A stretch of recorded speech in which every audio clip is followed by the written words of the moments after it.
Our naked eyes see the environment in a different way than the eyes of science. An exhibit at the American Museum of Natural History uncovers the hidden beauty of our natural world.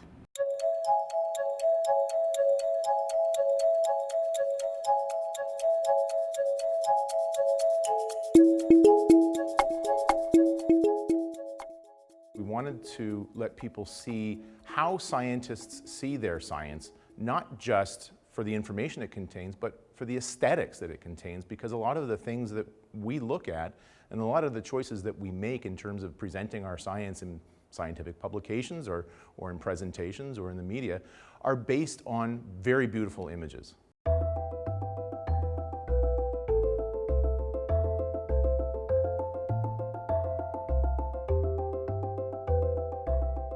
The choices of the images were largely done by the scientists themselves. I asked each of the curators here in the museum and some of our postdoctoral fellows and other scientists to go through their resources, to go through their repertoire of images and look for something that would be visually compelling and yet informative at the same time. Each one of them gave us a large array of different images, and then our graphics team in exhibitions went through and made various decisions. Sometimes we chose a single image to depict maybe a piece of technology or something very compelling. In other instances, we realized that we had to draw from the art world and actually do things like images in series, like you would see, for example, in Kandinsky's work. We have images that go from the very small, for example, a tiny little hair on a palp on a spider that is completely invisible to the naked eye and requires scanning electron microscopy for visualization, to the very, very large, the size of a galaxy, where every individual little dot that you see and may be interpreted as just pixelation from low light is in fact an individual star that we can now see, for example, with the Hubble telescope. This is Alcor A, a star in the Big Dipper. And stars give off an enormous amount of light for us to be able to see them here on Earth. You can eliminate a lot of the light from the star and see if there's anything around it. It turns out that there is something around Alcor. There's a smaller star revolving around the center star that's much dimmer, and the only way that we can see it is by eliminating the light from this star using coronagraph technology developed by Dr. Oppenheimer. And we can see this now at great distances from millions of years ago right here from Earth. Creating images for science is always changing.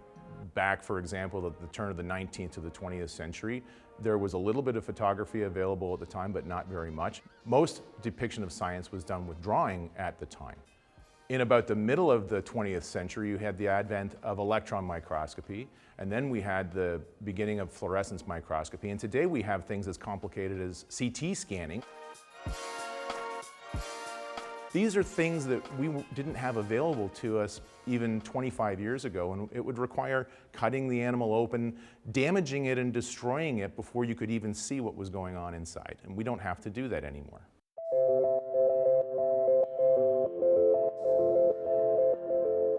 For quite a while now, the resolution of digital photography has been increasing by leaps and bounds, and we can now take images of the head of a wasp like this that show details, for example, of the compound eye. But we also can do better than that. Instead of using light, using electrons. Electrons have a much tighter wavelength and allow us to see at much higher resolution at higher magnification. So for example, on the antenna of this wasp, if we look with electron microscopy, we can see the tiny little hairs and sensory apparatus through which they can detect things in their environment like chemical cues and pheromones and food and so forth.